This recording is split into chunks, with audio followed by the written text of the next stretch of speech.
Après l'USS Monitor, cette fois nous vous proposons de découvrir son grand rival, le monstre confédéré qui fit trembler l'Union, le redoutable CSS Virginia.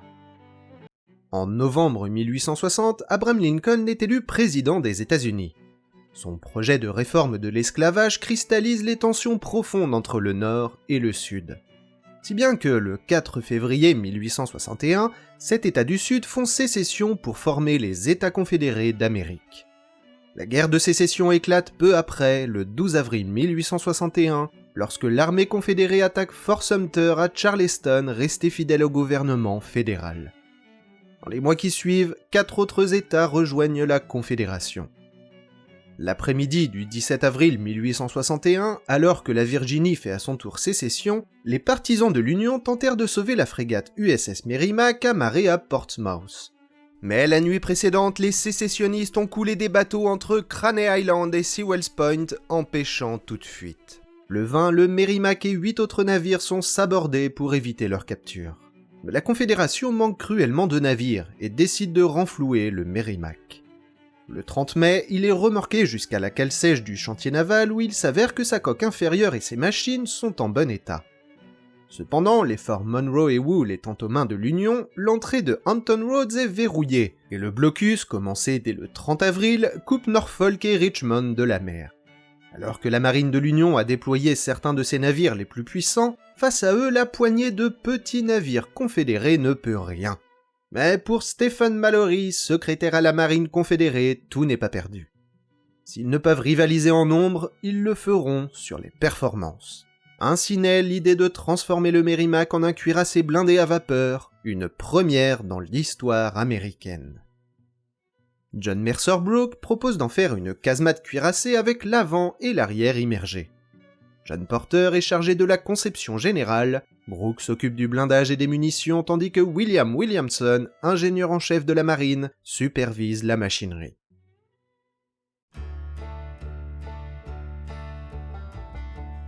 Le bois brûlé de la coque de l'ex-Merrimack fut coupé sous la ligne de flottaison d'origine. Une imposante casemate blindée fut construite au-dessus du nouveau pont principal et un brise-lames en forme de V fut ajouté à la proue. L'avant et l'arrière du pont étaient conçus pour rester immergés et furent recouverts de 2 couches de plaques de fer atteignant une épaisseur totale de 25 cm. La casemate, quant à elle, était composée de 61 cm de bois stratifié, surmonté de 2 couches de plaques de fer de 51 mm orientées perpendiculairement l'une à l'autre et inclinées à 36 degrés pour mieux dévier les tirs. Elle disposait de 14 sabords d'artillerie, 3 à la proue et 3 à la poupe, un dirigé droit devant, les 2 autres à 45 degrés et 4 de chaque côté, ne laissant virtuellement aucun angle mort. Le navire embarquait pas moins de 10 canons. 4 Brooke et 6 Dahlgren à âme lisse de 229 mm récupérés sur l'ancien Merrimack. À la proue et à la poupe, les canons à pivot étaient des pièces de 178 mm capables de tirer des projectiles de 47 kg. Sur les flancs, 2 canons Brooke de 163 mm s'ajoutaient aux 6 Dahlgren de 229 mm, 3 par bordée, capables de projeter des obus de 33 kg à plus de 3 km, avec une élévation maximale de 15 degrés. Les 2 canons centraux, proches des fourneaux, pouvaient tirer des boulets chauffés à blanc, une ancienne tactique destinée à déclencher des incendies. Enfin, sur le pont supérieur, 2 canons antipersonnels étaient prévus en cas d'abordage. Lorsque les concepteurs apprirent que l'Union construisait elle aussi un cuirassé, le Monitor, pour contrer le Virginia, ils estimèrent que les canons des 2 navires ne suffiraient pas. Il fut alors décidé d'équiper le Virginia d'un surprenant bélier métallique. On n'avait plus vu d'éperon sur un navire de guerre depuis l'Antiquité. Inspirés par cet exemple, l'Union et la Confédération utilisèrent ensuite de nombreux navires béliers durant le conflit. Si les machines à vapeur du Merrimack étaient toujours fonctionnelles après le sabordage, elles étaient en réalité déjà en mauvais état avant ça. Elles devaient normalement être remplacées, mais la guerre éclata avant. L'ajout de tonnes de fer et de fonte n'a fait qu'aggraver ces problèmes de propulsion. Résultat, le Virginia ne dépassait pas les 5 ou 6 nœuds, et son rayon de braquage atteignait 1,6 km, nécessitant près de 45 minutes pour accomplir un cercle complet. Un handicap majeur face au Monitor de l'Union bien plus petit et maniable. De plus, le Virginia nécessitait un équipage de 320 hommes contre seulement 49 pour son rival.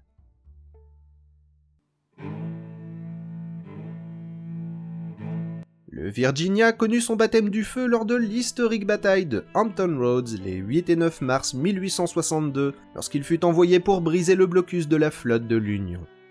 L'opération est montée à la hâte, et le commandant, Franklin Buchanan, n'arrive pour prendre le commandement que quelques jours avant sa première sortie. Il y a même encore des ouvriers à bord lorsque le Virginia entre dans Hampton Roads accompagné de 5 navires confédérés. La première cible du Virginia fut l'USS Cumberland, une frégate à voile de 50 canons. Il est d'abord paralysé lors d'un échange de tirs avant que le Virginia n'achève le travail en l'éperonnant. Si une partie du bélier en fer du Virginia se brise lors de l'impact, provoquant une voie d'eau à la proue, ça ne l'arrête pas. Voyant le sort réservé au Cumberland, le capitaine du Congress ordonna de se diriger vers les eaux moins profondes où il s'échoua. 1 heure de duel acharné s'ensuit entre le Congress et le Virginia, jusqu'à ce qu'en feu et hors d'état de combattre, le Congress se rende. Et alors que les survivants évacuent le navire, une batterie de l'Union ouvre le feu pour empêcher le Virginia de le capturer. En représailles, le capitaine de Virginia ordonna de tirer à boulet rouge et, décidément très remonté, grimpe sur le pont et se met à tirer furieusement vers le rivage avec une carabine. Ce qui lui vaut d'être rapidement touché à la cuisse par un tireur d'élite. Pour l'anecdote, le frère du commandant du Virginia servait alors à bord du Congress. Pendant ce temps, l'escadron confédéré tourna son attention vers le Minnesota, qui avait quitté Fort Monroe pour se joindre à la bataille, mais s'était échoué sur un banc de sable en tentant d'échapper à la puissance du Virginia. Ce dernier, malgré ses dégâts et son commandant blessé, rejoignit l'escadron, bien déterminé à le couler. Mais en raison de son fort tirant d'eau et de la marée descendante, il ne peut s'approcher suffisamment pour être efficace, et l'obscurité empêcha le reste de l'escadron de tirer de manière efficace. Le Virginia se retira alors avec la ferme intention de revenir le lendemain pour achever la flotte de l'Union. Durant cette seule journée, l'Union perdit 2 navires, 3 autres s'étaient échoués, et le Virginia avait tué 250 marins en n'en perdant que 2. La flotte de l'Union, constituée uniquement de navires en bois, ne put rien faire contre l'indestructible cuirassé en fer. Ce fut la plus grande défaite de la marine américaine jusqu'à la Seconde Guerre mondiale. À Washington, c'est la panique.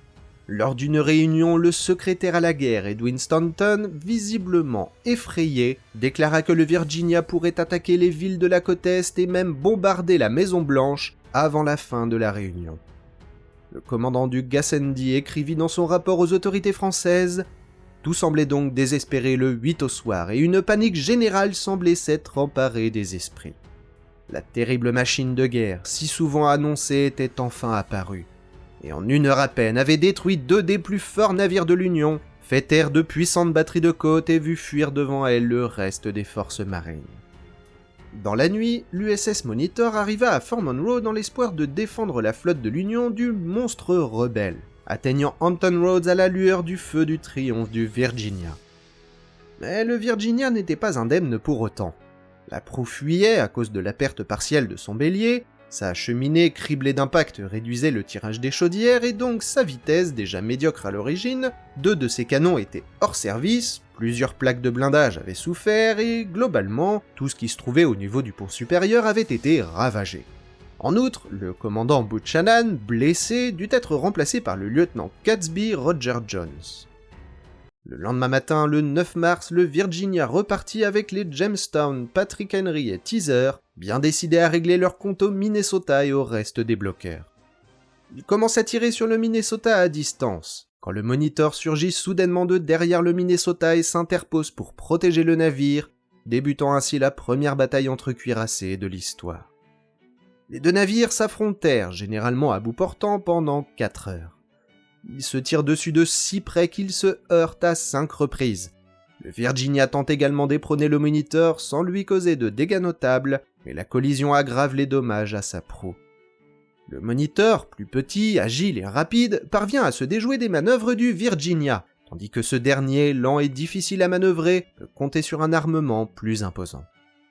Finalement, aucun des 2 ne parvint à infliger de dommages décisifs, malgré les nombreux tirs réussis, parfois à bout portant.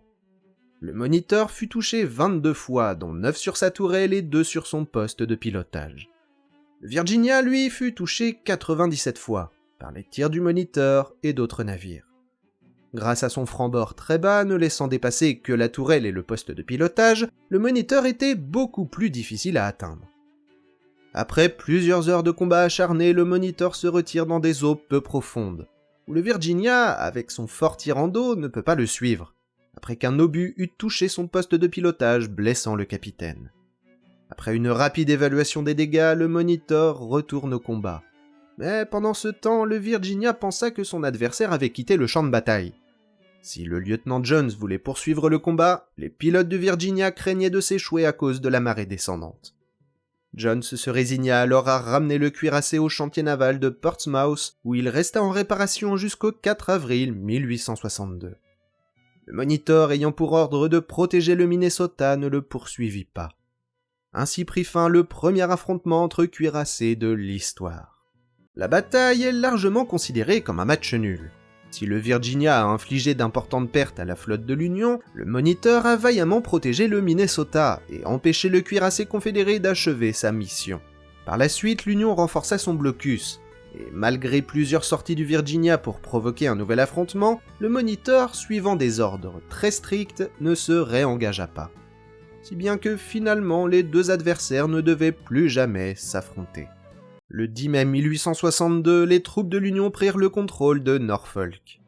Même si le Virginia avait pu franchir le blocus, il n'était de toute façon pas capable de naviguer en haute mer. L'idée fut alors envisagée de le faire remonter la rivière James. Pour ça, les Confédérés tentèrent par tous les moyens de réduire son tir en dos, passant par-dessus bord provisions et charbon, mais ce ne fut pas suffisant. Sans échappatoire possible, le nouveau capitaine du Virginia, Josiah Tatnall, ordonna à contre-cœur sa destruction pour éviter qu'il ne tombe aux mains de l'ennemi. Ses canons sont transférés aux fortifications confédérées de Drury's Bluff, puis tôt le matin du 11 mai 1862, au large de Craney Island, le Virginia est détruit par une puissante explosion. Ainsi s'acheva la courte carrière du monstre rebelle qui fit trembler l'Amérique. Merci d'avoir regardé jusqu'ici. Si cette vidéo vous a plu, n'hésitez pas à poursuivre votre visite avec nos autres vidéos sur le même thème. Et pour ne rien manquer, pensez à vous abonner.